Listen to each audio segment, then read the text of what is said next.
Janetta. And you know what? I'm so excited today because there's so many things happening here on the continent, and I want you to know about them because you can't depend on CNN and MSNBC and all those Fox News and Al Jazeera and everything to tell our story. So this is part of Africa Speaks. We're talking out. Okay, and with me today, I'm not all gussied up today, but with me today is my grandson. Oh, yes. And he's going to introduce himself. Tell him about yourself, grandson. Hello, my lovely people. My name is Emmanuel Chuku Thompson, but my grandma calls me Odinaka. It is really wonderful to be on this show today. Thank you.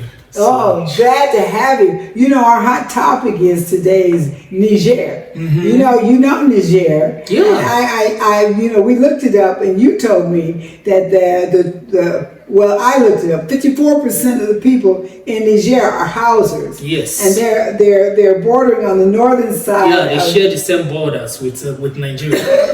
Excuse me. Yeah. With Nigeria, and so there's Hausers across the border and Hausers on the other side. But the Hausers in Niger are 54% of the population. Of course. The other tribe is about 22%. But the Hausers are the driving nation. I won't say tribe because they are nations. Okay, before colonialism, we were nations. We got to be tribes when they took over. Yeah, but let me ask you this. You were telling me about the attitude and the culture of the people that you call Hausers. Yes. That are called Hausers. So what would you say about those people and what they're doing, their drive and what they're doing, their determination? Okay, to the best of my knowledge, I can say that the Hausas are more united. They come together, they work as one. In fact, I can tell you in Nigeria, they are the best when it comes to unity. No other tribe has that unity and love between themselves. They share that bond. So when the Niger made that decision, that coup that they call a coup, was actually people throwing the yoke off of them, the yoke of iron off of them and burden of neo-colonialism to France, because France was making all the money, taking all the money, and then sending them some bread over some kind of aid or something. And they had promised them so many different things, and their leadership that they had was kind of in France's pocket, don't you say? And so the one thing about that, the people just got tired. And I think, like you said, they probably went along with him for all those years because they're a nation of people that try for cohesiveness. Of course. They don't want to fight each other, right? No. And so, but this time they just said they had it. And they're not fighting each other, they're actually fighting against France, against the domination of France. But we got some more news for her because the Hausers have really gotten it together. And the leader that they had, that took the military leader, he promised the people their liberty, their freedom, their success, and that their country would no longer be classified as one of the poorest countries in the world. And he's working towards it. And he's working towards it. But people in the United States don't know, and people in the other parts of the diaspora really don't know. They don't know in the Bahamas, they don't know in Jamaica, they don't know in all these countries what's going on over here and in that area because it's to the west, right? Yeah, and it's to the north. It's to the west of us. Yes. In Western Africa. Yeah. The Sahel. We hear them always say the Sahel. We don't really understand what it means in the Sahel.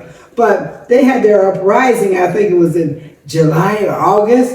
I don't remember when they had July or August. It was really such an amazing surprise.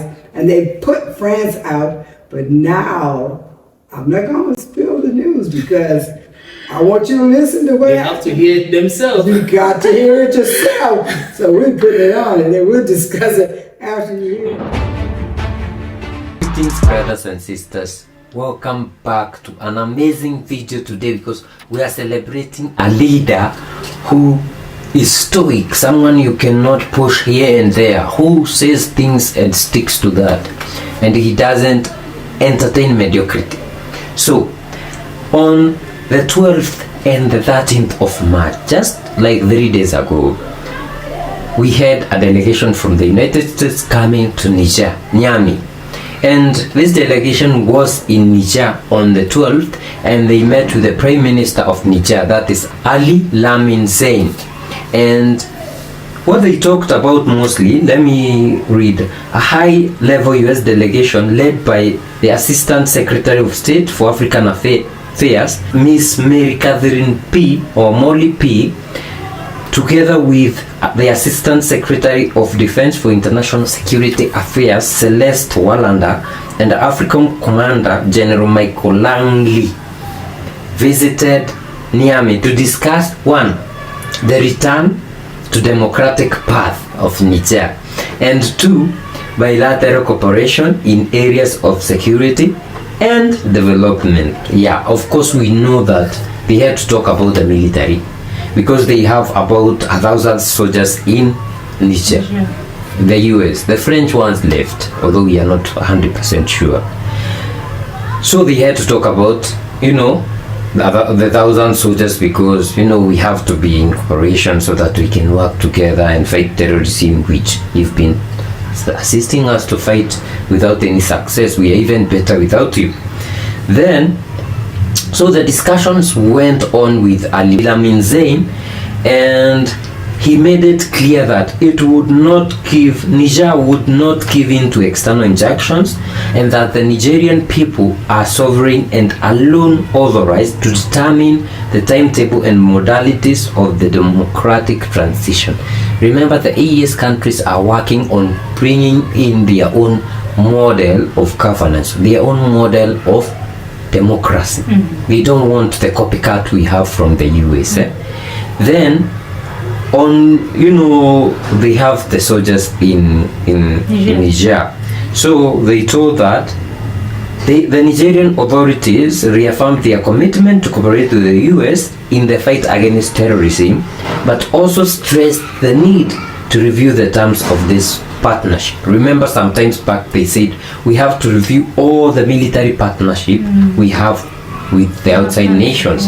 Then remember, they recently moved closer to Russia and signed a defense memorandum of understanding with Moscow, which illustrated their desire to diversify strategic partnership. And we even saw these Western countries warning them and trying to tell them, no, don't go with Russia, it's dangerous and all that.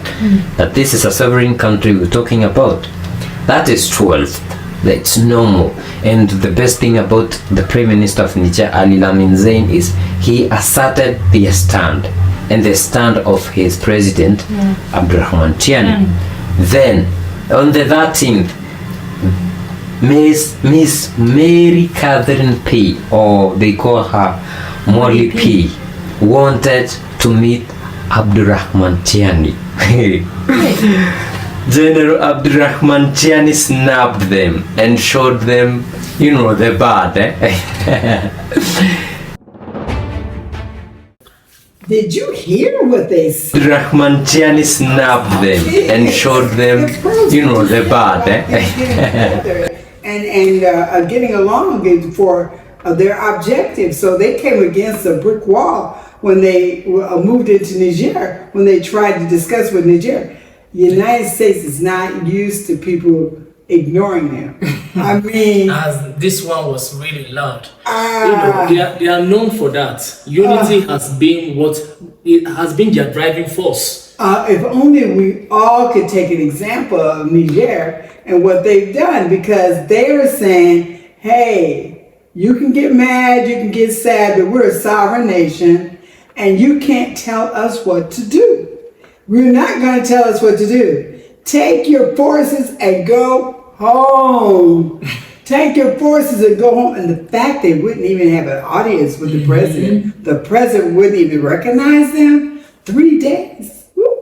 That's a lot. That's a lot. That is a lot. I wish I could see their faces. You know, now, you know, I'm an American citizen. But I don't want us to be going around pushing people around in their countries. We got enough to take care at home. But they have a base there that is $100 million base that they built over there. and they put 1,000 troops over there. You know those people need work, but do you know they didn't use any of their labor? They used military labor.